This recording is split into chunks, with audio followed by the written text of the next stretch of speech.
I also think about some of the filmmakers who are the most religious or Catholic even specifically. I think about Scorsese. I love film criticism, and as a filmmaker, I don't know, that might be a controversial statement. When you were 17, you attended a screenwriting workshop with your father one time. That's right, your research.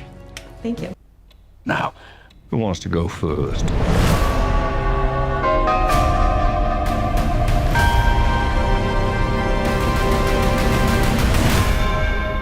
Hi Ryan, my name is Sucharita, and I'm an independent film critic, and it's lovely to meet you today. It's great to meet you. You've said that this is your most personal Knives Out film so far. Every murder suspect is exploring a relationship with faith on their own. There's multiple priests in this film. Did you hear what the Pope recently said about cinema? I saw it. It was so beautiful. I thought it was really touching. Yeah. Yeah, one of the things he said was that authentic cinema cannot just console, it also should challenge. I love it. What do you think about that? And the fact that he's Yeah. commenting on your thing the same time you're commenting on his thing. I think we have to send him a Blu-ray of the movie. I think we have to, now I'm going to go over to the Vatican and just slip it in the mail slot. I'd love to hear what he would think of this movie. But no, I think it spoke from the soul of somebody who's a true movie lover. And I also think about some of the filmmakers who are the most kind of religious or Catholic even specifically. I think about Scorsese, and I think about his movies are obviously not just a bright, sunny view of the church. It's not like a faith-based movie that's just a gloss on it. His movies are dealing with humanity. Or it goes back to even Dostoevsky, which is one of the most religious writers that I'm a fan of, and he's delving deep into the darkness of the human soul. So now I found the Pope's words incredibly inspiring. I was very happy to read them. So tell me, what the hell happened?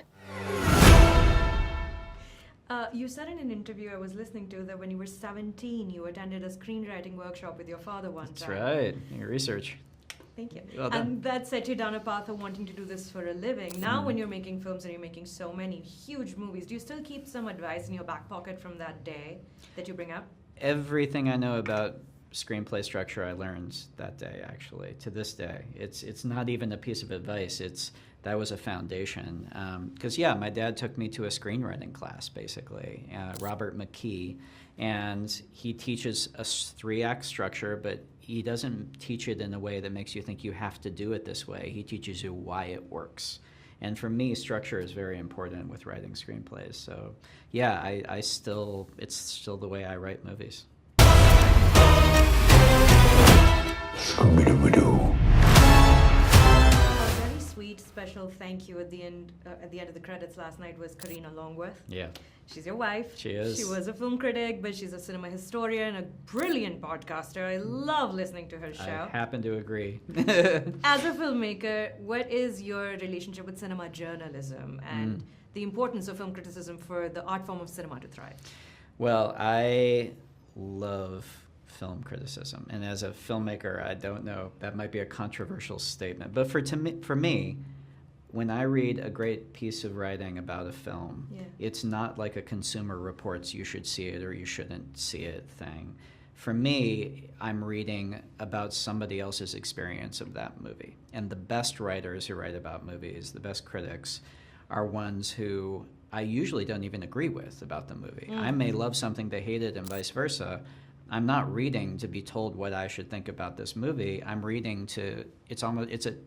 Jay Hoberman, who was Karina's professor at NYU, which made her want to become a critic, had a great way of phrasing it that a review is a documentary about what the experience was like in that movie theater. And if you're reading a great writer writing their perspective of that, I don't know. I don't know how you could love movies and not love that. That's so wonderful. Your favorite shot or scene from the film that you cannot wait for people to discover without giving anything away, so when they're watching this interview, they wait for that moment. There's a scene about halfway through that's a phone call that I don't want to spoil, but it's Josh O'Connor on the phone with Bridget Everett, and I'm very excited for audiences to see that scene. Thank you for your time today, Ryan. Thank Such a joy you. talking to It was you. a real pleasure.